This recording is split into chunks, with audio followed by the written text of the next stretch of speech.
Hi everyone, welcome to Two Bald Guys Talking Safety. I'm Langdon DeMint. And I'm Julian Taylor.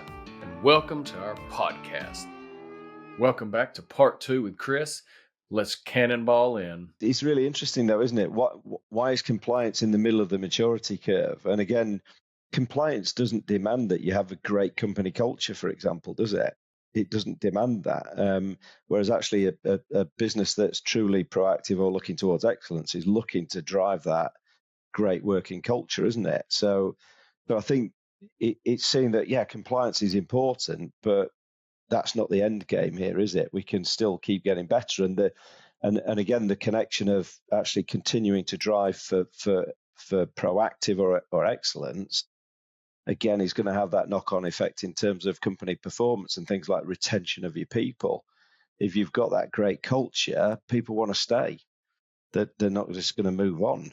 Yeah. There's lots of other benefits to having a great culture, as you say. I mean, retention, innovation. You're not going to. I think you're not going to get people to innovate and come up with new ideas if you've got a terrible culture where, people don't feel they're valued and all those sorts of things.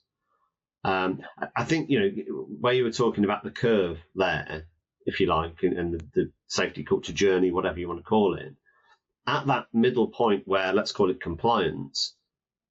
And again, if people aren't familiar with things like the Bradley curve, you've got lots of accidents at one end and no accidents at the other.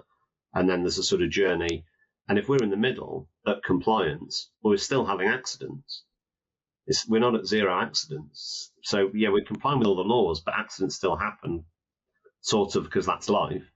But, and to your point, how do we get better? How do we get down to zero? Well, it's going like beyond compliance. Complying with the law is really the starting point. If you want to get down to zero accidents, then that's where really culture comes in and the influence of leadership and all those sorts of things. What are some of the simple things, Chris, that leaders can think about in terms of then trying to influence and affect that culture? Well, I'll give you, again, in my opinion, two examples. One is how leaders, and when I say leaders, it's not just the CEO, it's anyone in the leadership position, it's that senior management team, the supervisor, whatever it might be. But when something bad happens, when there's an accident, we all know you've got to investigate it and all those sorts of things. If the leadership acts in a certain way, then that drives completely the wrong behavior. So we talked at the very beginning about, if it's just received very negatively and almost you're told off for having an accident, you're not going to report it again. I'm sure everyone understands that. But if, just a bit more subtly, if the leadership's response is, right, whose fault is it? What happened? Why did they make the wrong choice? Let's do something. And really common things following an accident, retraining. Firing someone because it was their fault. Well, we just said at the beginning, people don't come into work to hurt themselves. So I can almost guarantee you it wasn't their fault. And it might be a behavior, but that's driven by lots of other things. So to come back to your question, one of the things leaders can do is receive those, let's say, accidents or near misses, receive them positively and look at them as an opportunity to learn. That's the key thing, because here's a news flash, right? People make mistakes and they get things wrong. That's just life. And then it's about how we learn from that and do something about it. But I don't know about you, but we see all the time accidents are seen as a very, I understand they're negative because, a lot of times people have been hurt, I understand, but they are a learning opportunity. And so they're seen as a very, very negative and people just get told off or all the things I just mentioned. If we see them as a learning opportunity, so, that's one of the things leaders can do is have a positive, receive accidents and bad news in the right way and then do something with it. I think, that's number one. And the second thing is just get involved. Right, and I don't mean, just go to the meeting and show your face. I mean, as a leader, and I am now talking about the top level, as a leader, you've got to really be involved in driving the safety initiative forward. And this might be controversial, But I think as a top level leader in any company, I mean, it doesn't have to be manufacturing, but any company, you've got to really take safety seriously. You've got to care about people in your business. And if you don't really care about people in your business, it's difficult for you to, have a safety initiative that's going to work. And I would say, it's not going to be a very successful long-term endeavor if you don't genuinely care about the people that are there. I think I've got a favourite saying, and Langdon's heard me say it plenty of times before. You've probably heard it as well, Chris, which is behaviour breeds behaviour. Really, really simple sort of mantra to have in life. And actually, if you don't care about the people, they ain't going to care about you.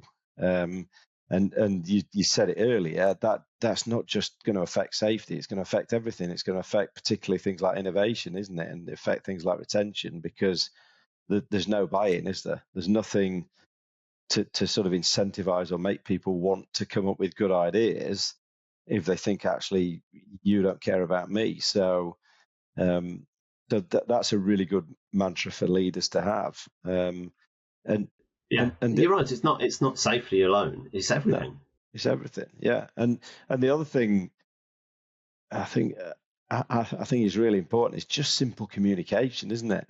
It's really simple communication skills sometimes. How often do you see leaders who just are ineffective at going and talking to people? So how do you create that one-on-one connection with a person? You do it by talking to them, and they don't do it. Yeah.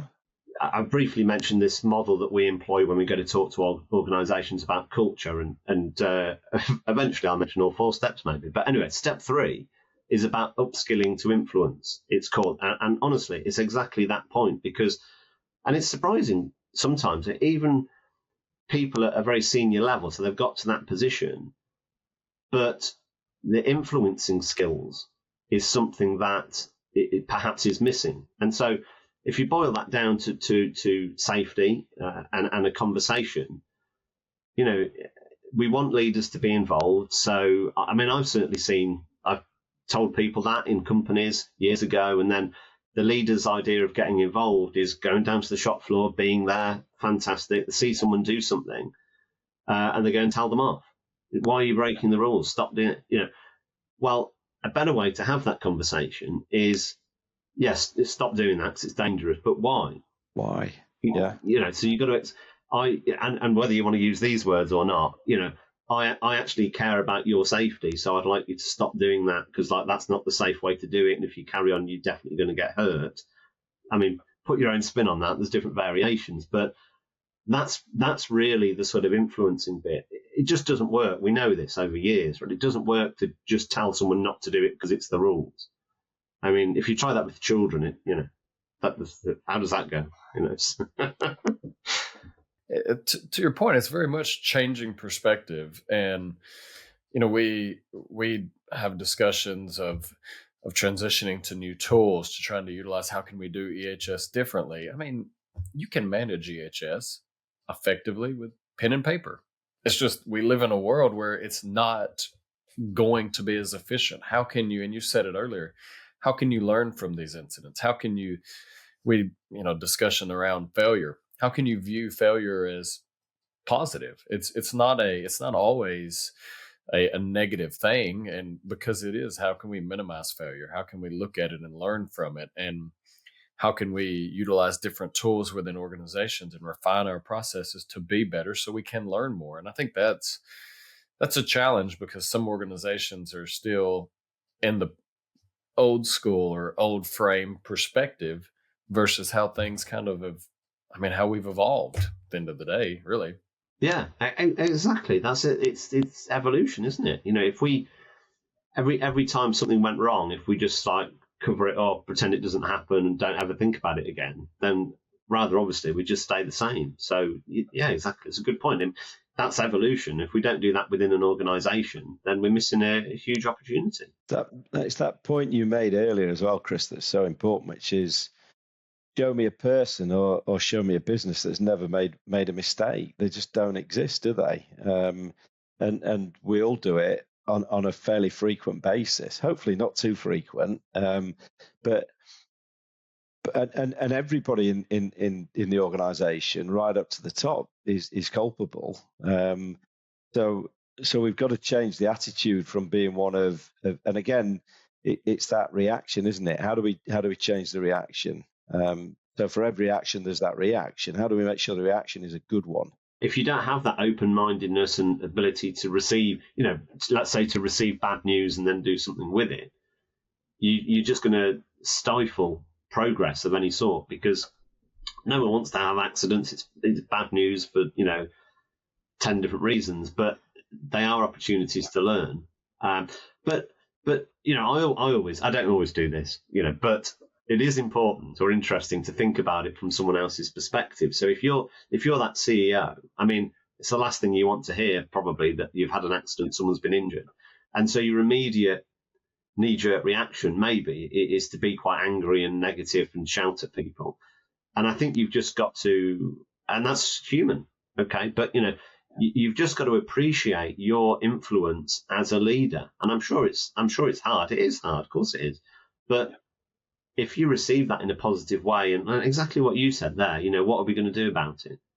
And another interesting thing you said there, Chris, is, and I would ban the shouting and cussing from the workplace, because it's non-productive behaviour, isn't it? It's just non-productive. No doubt.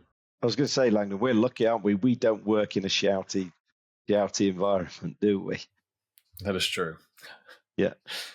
But I mean, we're sort of joking. I know you're not joking. I know that's true. But it's really important, isn't it? And I'm probably, I don't know if we all have, but I've worked in organisations that are not like that. And they're very high pressure, very negative when something goes wrong. It's a horrible place to work. Hence I don't work there anymore. But you don't get any innovation, as well as no one's happy. And eventually it just goes wrong. Yeah, I'll look back to the least safe place that I ever worked, and probably the place that instigated my interest in safety because of something fairly disastrous that went wrong there. And absolutely, it displayed all of those bad sort of symptoms of shouting, rudeness, or sort of bullying, and that bred the behaviours that led to something fairly catastrophic happening. And sometimes it can be really unsubtle, not unsubtle, unconscious behaviours, can't it, by leadership? I look back to a place I worked, which was a great place to work, I hasten to add, for a long time. But they got a new MD, and he was Mr. Enthusiasm. You just couldn't imagine a more enthusiastic person. But he blew really hot and cold. So one day you'd be walking up the stairs and he'd be bounding down the stairs and he'd grab you by the hand, shake your hand, and he'd be, "How's things going, Jules?" And you'd come away feeling like $1 million because he'd shown that kind of interest in you. A week later, you'd be walking up the stairs. He'd come bounding down the stairs, and you'd go to talk to him, and he'd go, basically, talk to the hand, "I'm too busy," and run past you. And again, how do you think after that interaction, or how do you feel after that interaction? So sometimes it's very unintentional, but it's just those everyday behaviours that you need to be focused on all the time, don't you? And I think in that example there, unfortunately, the negative behaviours are far more powerful than the positive ones. So in that example, he's put his hand up, speak to the hand. Even if the next day he's giving you a warm handshake, I bet you're still thinking, well, who knows what, it's not seen negative. It's seen as then false because you've shown your true colours, whereas he just was in a bad mood or whatever. But, part of the thing about being a leader is you've got to understand how influential your behaviour is. And it's not fair. Okay. You have to be consistent all the time. Not fair, but that's life. That is the role of being a leader, I think. Well, it shows it sticks because 15 years later, I'm talking about it on a podcast, aren't I? So. Well, there you go. Yeah. But I mean, I reckon most people have had something like that. And, I certainly have a very similar story. But it was like it was like 20 years ago, but I remember it like it was yesterday, and that's how influential it is. So we've talked about leaders being positive here, but they've also got to be consistent. It's got to be continuous. But also, I would say it's got to be genuine, which is hard, but, can't be an act because people see straight through that, I think. I suppose the hot topic at the moment, Chris, and I'm just interested in your thoughts on it, is, and drum roll, he's waiting to hear what I'm going to come out with now. I am, yeah, I'm intrigued. But it's, to me, one of the hot topics at the moment is psychological safety. People keep talking about this thing, psychological safety. And I'm just interested to get your sort of take on it. You deal with lots of organizations. What are you doing anything around psychological safety, or where do you sort of see it going? The first thing, and the problem with an issue with psychological safety, is like if you talk to 3 different people, they mean 3 different things. So are you talking about people just having, all employees having safety in their mind and as a priority, that sort of thing? I'm talking about people feeling safe to do safety, if that makes sense.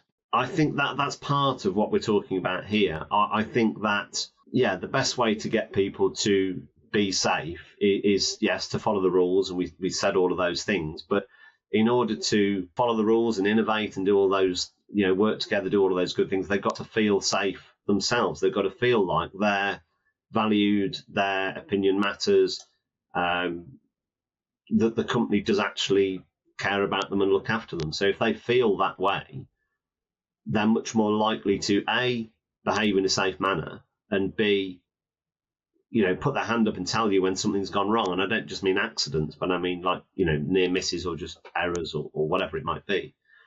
But if people feel like that, then they're much more likely to act in the way that you want them to.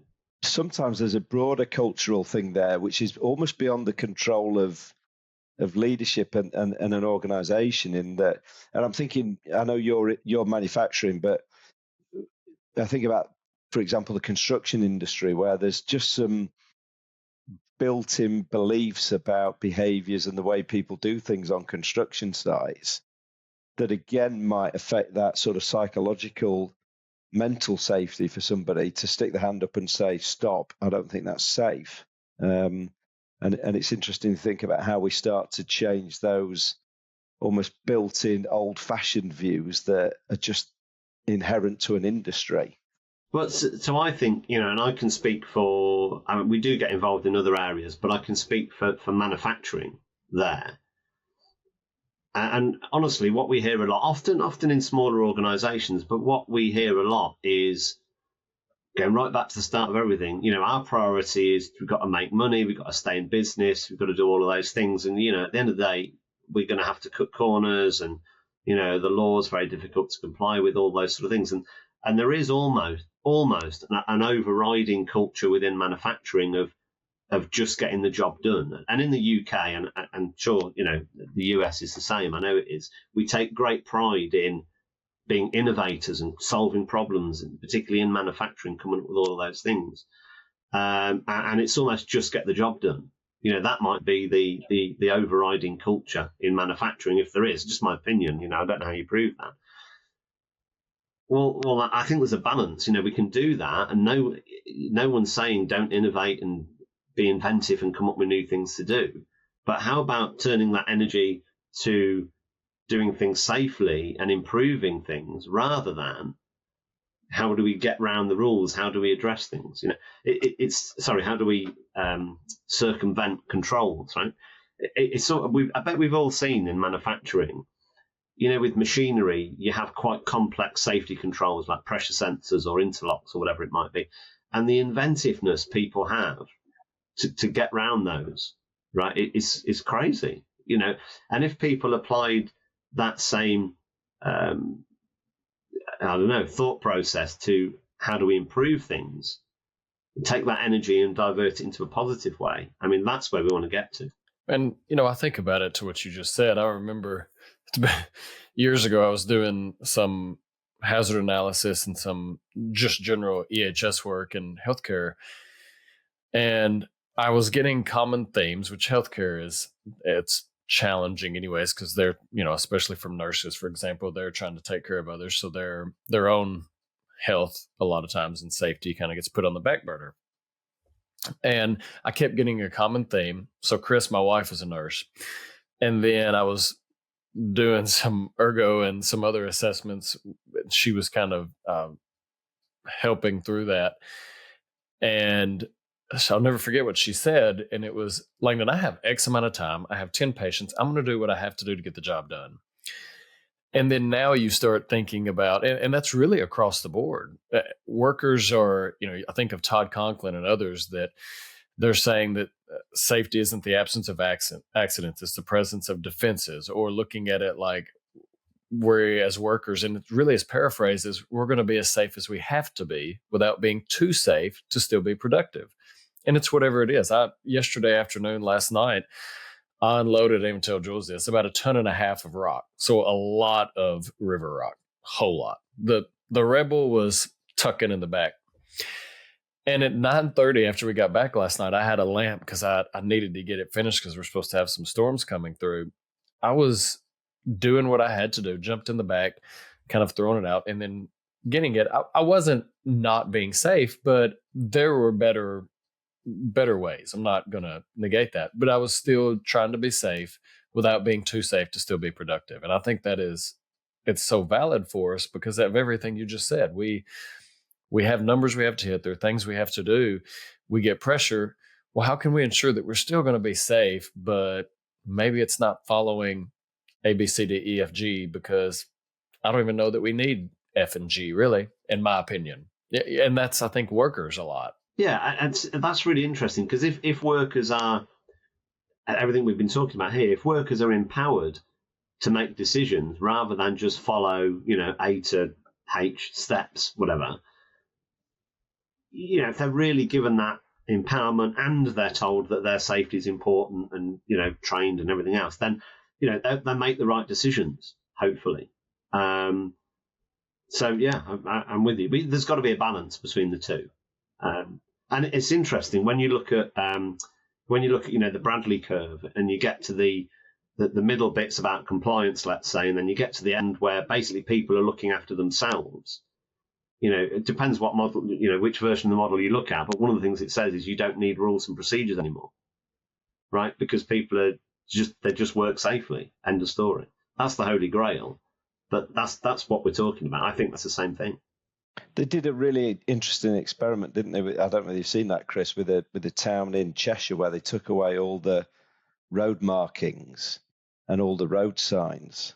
And they actually found that people started to drive far better because all of a sudden they had to pay attention and they had to be focused on what other people were doing rather than just blindly following the rules.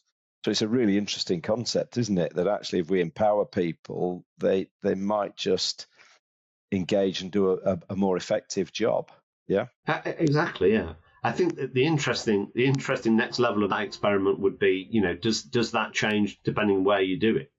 Yeah. And what I mean is, what's the culture there already?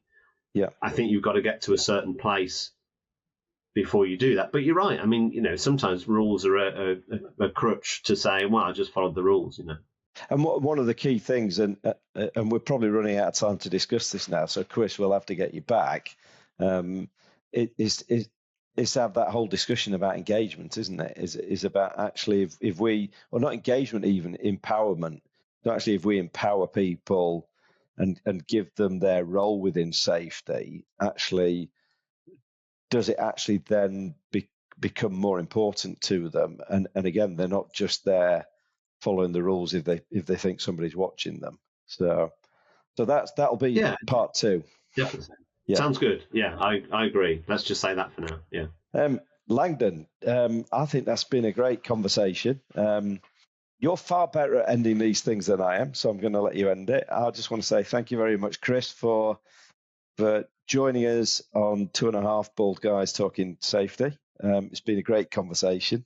Even the, what do you call it, banter? Is that the right word? Even the jibing. Yeah. Jibing. Yeah. Joshing. Yeah. Joshing. It's what Jules calls it, joshing. I don't know who Josh is, but I don't know. Is he bald? I don't know. But no, we do appreciate your time, Chris. We enjoy having these conversations, and it helps. I think we try to look for different ways how we can help organizations, how we can help others that we're communicating with, and hopefully those listeners can hear different perspectives of how, even if they only find a tidbit, what are different things that we can do to make change. So we definitely appreciate your time. And listeners, as you're going about your days, as you're in the manufacturing environment, maybe in the construction, maybe the healthcare, maybe you're just walking around your house listening to our lovely podcast, remember to ultimately, as you're trying to stay healthy and safe, think about how we can think differently about health and safety, how we can do our processes different. Maybe I can do something and just take that extra little thought to be extra safe in what I'm doing today. And also what the person beside me is doing. And remember to stay safe and watch each other's back out there. Thanks for tuning in to this episode of Two Bald Guys Talking Safety. Don't forget to follow and subscribe wherever you stream your podcast, or you can visit us at evotix.com.